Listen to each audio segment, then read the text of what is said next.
2 vezes, o anjo Miguel enfrentou o diabo. A primeira vez foi sobre o corpo de Moisés. No versículo 9 de Judas, é descrito um evento que não é mencionado em nenhum outro lugar na Bíblia. Mas antes, deixa aquele like e se inscreva no canal para dar aquela força celestial. Isso ajuda muito a manter vídeos como esse. No versículo 9 de Judas, o anjo Miguel, quando estava discutindo com o diabo e disputando sobre o corpo de Moisés, não ousou fazer um julgamento maldoso contra ele, mas disse: "O Senhor te repreenda." Este evento é contado em Judas.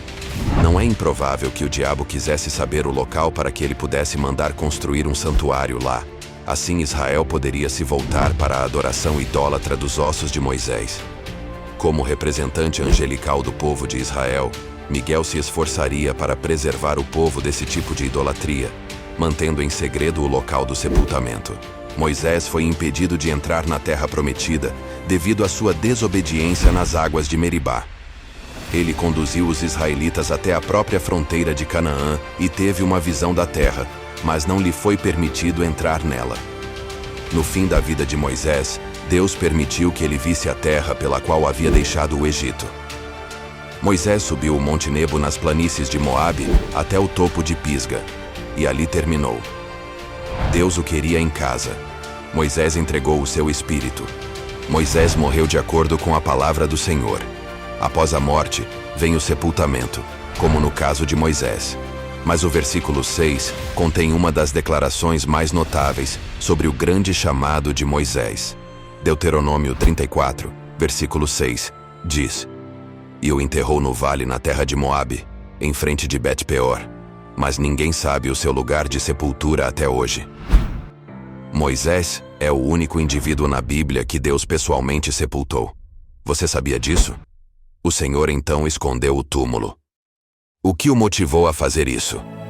Porque aquela sepultura teria se tornado um santuário. Mas o ponto crucial é este. Mesmo que Miguel seja um anjo de alta patente, ele ainda não se atreveu a falar com reprovação àquele que governa no reino dos demônios, e ele deixou todas essas repreensões para Deus. Miguel, o anjo, é representado na Bíblia nos livros de Daniel, Judas e Apocalipse como um anjo guerreiro que luta em combates espirituais. A palavra arcanjo significa anjo da mais alta patente. A maioria dos anjos na Bíblia é descrita como mensageiros, enquanto Miguel é representado em 2 livros como resistindo ou enfrentando espíritos malignos e principados. Miguel é o nome do arcanjo. Esse nome levanta a pergunta: quem é comparável a Deus? Miguel é apresentado a nós pelo profeta Daniel. Miguel recusou fazer julgamentos de forma presunçosa. Em vez disso, ele simplesmente anunciou a repreensão do Senhor.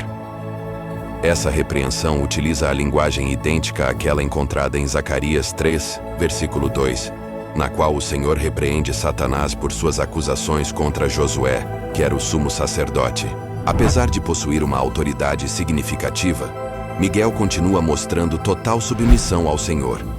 Os anjos justos têm uma hierarquia, isto é, são submissos à autoridade. Quando consideramos o quão poderoso é Miguel, torna-se ainda mais impressionante e maravilhosa a submissão do arcanjo.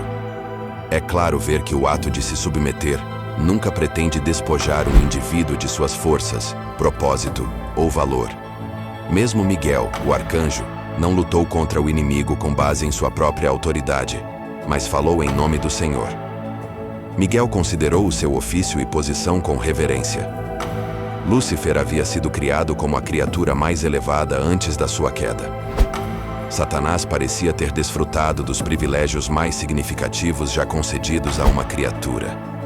Satanás pertence à classe dos querubins, seres angelicais, e esses provavelmente estão entre a classe mais alta e a ordem mais elevada, cheios de sabedoria e perfeição na beleza. As expressões "você tinha o selo da perfeição" e "cheio de sabedoria e perfeição na beleza" indicam que ele era o maior de todas as criaturas. A linguagem figurativa deste verso fala de sua perfeição. Ele não era apenas um líder ungido, mas também foi chamado 2 vezes de querubim guardião. Isso pode se referir ao seu papel como guardião, uma guarda de honra e proclamador da presença gloriosa e santidade de Deus. Parece que ele estava na própria presença de Deus, pois ele andava no meio das pedras de fogo. Perfeição é um termo que resume suas qualidades pessoais e morais. Ele tinha o selo da perfeição e era perfeito na beleza. Ele era perfeito ou irrepreensível em seus caminhos desde o dia em que foi criado até o seu primeiro pecado. Embora tenha sido expulso de sua posição exaltada, Satanás manteve uma grande dignidade. O trecho indica que sua influência e poder eram sentidos. Esta é uma lição que tanto você quanto eu devemos aprender. Muitos cristãos ainda não aprenderam a se curvar, mesmo a Deus. Você e eu, meu amigo, somos criaturas. Ele é o Criador, o que nos dá a você e a mim o direito de questionar qualquer coisa que ele faça. Não me entenda mal, todos nós lutamos com dúvidas, mas devemos reconhecer que Deus é tanto o Criador quanto o Redentor, e Ele é aquele que cuida de nós. Mas nosso Deus é exaltado, santo e justo. Ele nunca comete erros. Tudo o que Ele faz está correto. Então você e eu podemos confiar nele. Mas será que fazemos isso? Será que reconhecemos a sua autoridade? Será mesmo que valorizamos o amor que é nos dado?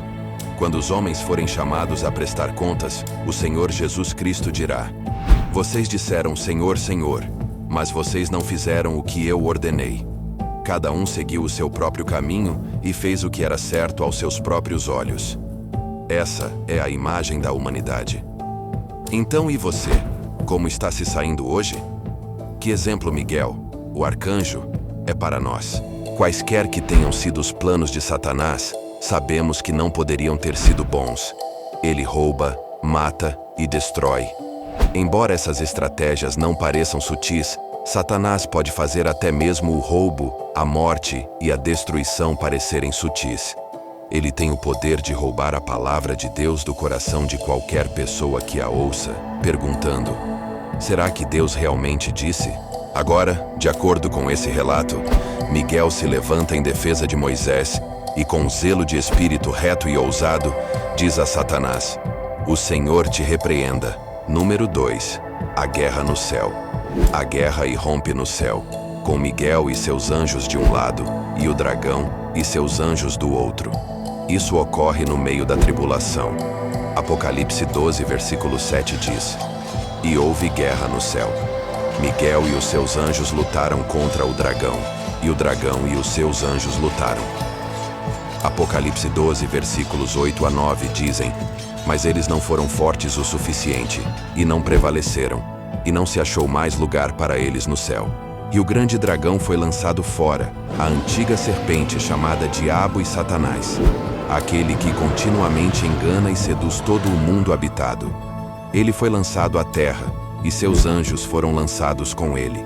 O dragão é tão completamente derrotado que ele perde sua posição, e ele e seus seguidores são lançados à terra. No entanto, esse não é o seu destino final. Apocalipse 20, versículos 1 a 3, dizem: Vi descer do céu um anjo que tinha a chave do abismo e uma grande corrente na mão. Ele prendeu o dragão, a antiga serpente que é o diabo, Satanás, e o acorrentou por 1000 anos. Lançou-o no abismo, fechou e depois selou sobre ele, para que não mais enganasse as nações, até que os 1000 anos fossem completados. Depois disso, é necessário que ele seja solto por um pouco de tempo. Apocalipse 20, versículo 10 diz: E o diabo que os enganava foi lançado no lago de fogo e enxofre, onde estão a besta e o falso profeta, e de dia e de noite serão atormentados para todo sempre. Note o relato de João sobre ele, o grande dragão, aquela antiga serpente, o diabo, Satanás, aquele que engana todo o mundo. Após essa batalha fracassada, Satanás é então julgado e atormentado para sempre, juntamente com a besta e o falso profeta, que foram lançados no lago de fogo no início dos 1000 anos. Apocalipse 12, versículo 10 diz: Então ouvi uma forte voz no céu que dizia: Agora chegou a salvação, o poder e o reino do nosso Deus, e a autoridade do seu Cristo, pois foi lançado o acusador dos nossos irmãos, o mesmo que os acusa diante do nosso Deus dia e noite, aquele que os acusa e continua apresentando acusações de comportamento pecaminoso contra eles diante do nosso Deus. O anúncio prossegue. Os crentes perseguidos venceram o maligno pelo sangue do Cordeiro e pela palavra do seu testemunho. Na fidelidade a ele, eles selaram seu testemunho com seu próprio sangue.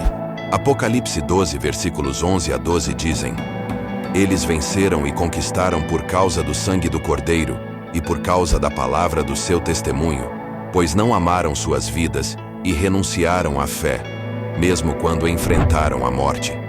Portanto, alegrem-se, ó céus, e vocês que habitam neles na presença de Deus.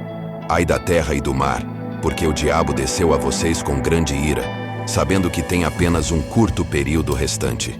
Os céus podem se alegrar com a partida do dragão, mas é uma terrível notícia para a terra e o mar.